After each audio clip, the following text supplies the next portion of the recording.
नमस्कार, स्वागत है आपका डिफेंस खबर चैनल पर। और आज की अपडेट्स कुछ इस प्रकार हैं। भारत ने गरुणा V2 4x4 हवित्जर तथा भारत 52 हवित्जर ये दोनों ही खरीद के ट्रायल के लिए सऊदी अरब भेजी। इंडियन एयरफोर्स के पायलट्स को C295 एयरक्राफ्ट की ट्रेनिंग देने के लिए उत्तर प्रदेश के आगरा में बनेगा सिमुलेशन स्टेशन। भूटान के राजा खेसर नामग्याल भारतीय प्रधानमंत्री श्री नरेंद्र मोदी से मिलने दिल्ली पहुंचे। अमेरिकी एलाई जापान ने प्रतिबंधों के बावजूद रूस से तेल खरीदना शुरू किया। वेस्टर्न कंट्री इटली ने अपने देश में अंग्रेजी समेत सभी विदेशी भाषाओं पर प्रतिबंध लगाया तथा कंबाइंड कमांडर्स कॉन्फ्रेंस 2023 में प्रधानमंत्री श्री नरेंद्र मोदी ने हिस्सा लिया। अब इन अपडेट्स को समझते हैं विस्तार से। तो दोस्तों, भारत ने मिडिल ईस्ट देश सऊदी अरब को अपने गरुणा V2 4x4 हवित्जर के साथ भारत 52 made in India howitzers trial के लिए भेज दिए हैं, क्योंकि हाल ही में सऊदी अरब ने अपनी हवित्जर्स की बढ़ती ज़रूरतों को पूरा करने के लिए एक RFI जारी की थी, जिसमें भारत के कल्याणी ग्रुप ने हिस्सा लिया था, जिसमें इन्होंने अपने द्वारा बनाए गए made in India Garuda V2 तथा भारत 52 को सऊदी अरब के सामने पेश किया था, जिसमें ये दोनों हवित्जर्स रॉयल सऊदी सेना के मानदंडों पर खरी उतरी हैं। और अभी तो भारत के कल्याणी ग्रुप द्वारा बनाए गए इन दोनों हवित्जर्स का जमीनी परीक्षण सऊदी अरब द्वारा कराया जाएगा, पर जैसे ही सऊदी सेना द्वारा भारत को इन हवित्जर्स के ऑर्डर मिलते हैं तो आप यकीन मानिए कि मिडिल ईस्ट के वेपन मार्केट में घुसने के लिए भारत के पास इससे अच्छा मौका हो ही नहीं सकता, क्योंकि सऊदी अरब दुनिया का सबसे बड़ा हथियार आयातक देश है। ऐसे में सऊदी बिलियंस ऑफ डॉलर्स के हथियार हर साल परचेज करता रहता है, और अगर ऐसे देश को भारत हथियारों का निर्यात करने में सफल हुआ तो भविष्य में भारत ऐसे देशों को हथियार बेचकर लाखों डॉलर कमा लेगा। इंडियन एयरफोर्स के C29 मीडियम लिफ्ट एयरक्राफ्ट के न्यू ज्वाइन पायलट्स को ट्रेन करने के लिए उत्तर प्रदेश के आगरा में सिमुलेशन आधारित ट्रेनिंग सेंटर बनाया जा रहा है। और इसमें सिमुलेशन ट्रेनिंग का मतलब है कि इसमें पायलट्स को कुछ इस तरह से ट्रेनिंग दी जाएगी जहां एयरक्राफ्ट का रियल यूज ना करके आर्टिफिशियल तरीके से पायलट्स को मशीनों द्वारा रियल फ्लाइंग सिचुएशंस का सामना करने के लिए ट्रेन किया जाएगा। हालांकि इन एयरक्राफ्ट के ऑर्डर हाल ही में भारतीय वायुसेना द्वारा यूरोपीय कंपनी एयरबस को दिए गए थे तथा C295 एयरक्राफ्ट को बनाने का काम एयरबस कंपनी लगभग पिछले 20 सालों से कर रही है। वहीं अगर आप ये सोच रहे हैं कि एयरबस किस देश की कंपनी है, तो इसका जवाब है कि कई देशों की, जिसमें 11% फ्रांस की सरकार की हिस्सेदारी, 10.9% जर्मनी की सरकार की तथा 4.1% स्पेन की हिस्सेदारी मौजूद है।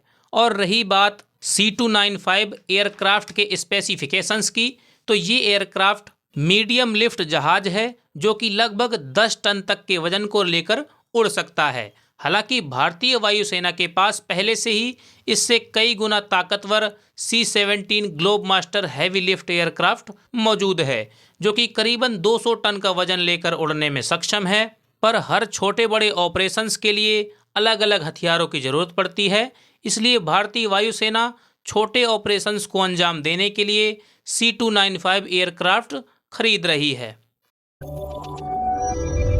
हाल ही में भूटान के प्रधानमंत्री के डोकलाम विवाद पर चीन के ऊपर नरमी बरतने वाले बयान से मचे शोर के बाद भूटान के किंग खेसर नामग्याल भारत यात्रा पर आए हुए हैं, जहां उनकी मुलाकात भारतीय प्रधानमंत्री श्री नरेंद्र मोदी के साथ फिक्स की गई है तथा उनके भारत आने पर दिल्ली में भारतीय विदेश मंत्री S जयशंकर ने उनको रिसीव किया। ऐसे में कई विशेषज्ञों का मानना है कि भूटानी प्रधानमंत्री के बयान के बारे में भारतीय PM नरेंद्र मोदी द्वारा भूटान के किंग से नाराजगी जताई जाएगी और उन पर यह दबाव जरूर डाला जाएगा कि भूटान अपनी हद में रहते हुए भारत की सिक्योरिटी में बाधा बनने की कोशिश ना करे। नहीं तो हो सकता है कि भारत ने अगर अपनी उंगली टेढ़ी कर दी तो कहीं ना कहीं भूटान को बड़ी समस्या का सामना करना पड़ सकता है। और देखने वाली बात तो ये भी है कि एक भूटान ही नहीं, भारत के सभी पड़ोसी देश भारत से हर परिस्थिति में मदद मिलने के बाद भी भारत के खिलाफ कोई ना कोई बयानबाजी थोड़े थोड़े समय में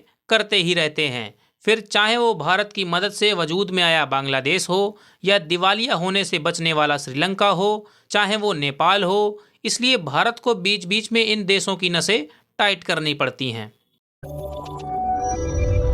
अमेरिका के मोस्ट इम्पोर्टेंट एलाई जापान ने भारत की तर्ज पर रूस से कच्चा तेल खरीदना शुरू कर दिया है और जापान के इस फैसले से अमेरिका को एक तगड़ा झटका लगा है, क्योंकि अभी तक जापान खुलकर अमेरिका द्वारा रूसी कच्चे तेल के ऊपर लगाए गए प्राइस कैप का समर्थन कर रहा था और रूस से प्राइस कैप के ऊपर एक सिंगल बैरल क्रूड ऑयल तक परचेज नहीं कर रहा था। वहीं रूस यूक्रेन जंग में जापान बढ़ चढ़कर रूस की नीतियों की बुराई कर रहा था, पर अब क्रूड ऑयल की कमी से जूझते जापान के तेवर बदलते हुए नजर आ गए हैं और इसमें कहीं ना कहीं अमेरिकी डिप्लोमेसी की भी हार है, क्योंकि अगर जो बाइडेन ने रूसी तेल पर प्रतिबंध लगाए थे तो उनकी ये जिम्मेदारी थी कि वो अपने समर्थक देशों को कच्चे तेल की कमी महसूस ना होने देते और सऊदी अरब, यूएई तथा इराक जैसे देशों से प्रोडक्शन बढ़ाने तथा कच्चे तेल की कीमतें कम करने का दबाव डालते,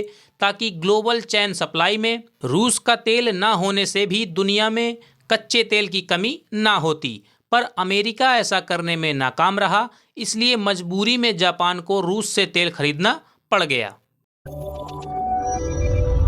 यूरोपीय देश इटली ने अपने देश में अंग्रेजी भाषा को पूरी तरह से प्रतिबंधित कर दिया है तथा इटली की प्रधानमंत्री जॉर्जिया मेलोनी की अगुवाई में इटली की कैबिनेट ने सभी सरकारी कर्मचारियों, दफ्तरों तथा सरकार से जुड़े सभी लोगों को ये आदेश दिया है कि किसी भी तरह के कामकाज में सिर्फ और सिर्फ इटालियन भाषा का इस्तेमाल होगा, जो कि इटली की राष्ट्रभाषा है, और अगर इटली में किसी ने भी इस आदेश का उल्लंघन किया तो उस पर 1 लाख यूरो यानी लगभग 1 करोड़ रुपए का जुर्माना लगा दिया जाएगा। जिसमें इटली से कई लोगों ने सवाल उठाते हुए पूछा कि क्या किसी लोकतंत्र में लोगों के ऊपर ये फैसला थोपना ठीक है कि उन्हें किस भाषा का इस्तेमाल करना चाहिए और किस भाषा का नहीं करना चाहिए, और क्या इटली की राष्ट्रभाषा इटालियन अंग्रेजी भाषा के सामने इतनी कमज़ोर हो गई है कि उन्हें सीधा सीधा अंग्रेजी भाषा को अपने देश में बैन करना पड़ गया। जिसमें जवाब देते हुए इटली के एक ऑफिशियल ने कहा कि हमने अंग्रेजी भाषा को ही नहीं बल्कि सभी विदेशी भाषाओं को अपने देश में निषेध किया है ताकि हम अपनी राष्ट्रभाषा इटालियन को प्रमोट कर सकें। पर आप सबका इसमें क्या मानना है? क्या भारत को भी इटली की तरह विदेशी भाषाओं को बैन करके अपनी राष्ट्रभाषा को प्रमोट करना चाहिए? कमेंट करके ज़रूर बताइएगा। और आज की आखिरी खबर, कंबाइंड कमांडर्स कॉन्फ्रेंस 2023 में प्रधानमंत्री श्री नरेंद्र मोदी ने भाग लेकर भारत के सभी सशस्त्र बलों की समग्र तैयारियों की जानकारी ली तथा भारतीय बलों के कमांडर्स के साथ मीटिंग करके सभी तरह की जमीनी परिस्थितियों के बारे में चर्चा करते हुए हर सिचुएशन में डटकर सामना करने का समर्थन दिया तथा कंबाइंड कमांडर्स कॉन्फ्रेंस 2023 का आयोजन मध्य प्रदेश के भोपाल में 30 मार्च से 1 अप्रैल तक आयोजित किया गया था तथा इस कॉन्फ्रेंस की थीम थी रेडी, रिसर्जेंट, रिलेवेंट, यानी कि तैयार होकर उचित रूप से डटे रहो। और आज के लिए इतना ही। अपने विचार हमें कमेंट करके ज़रूर बताएं। जय हिंद, वंदे मातरम।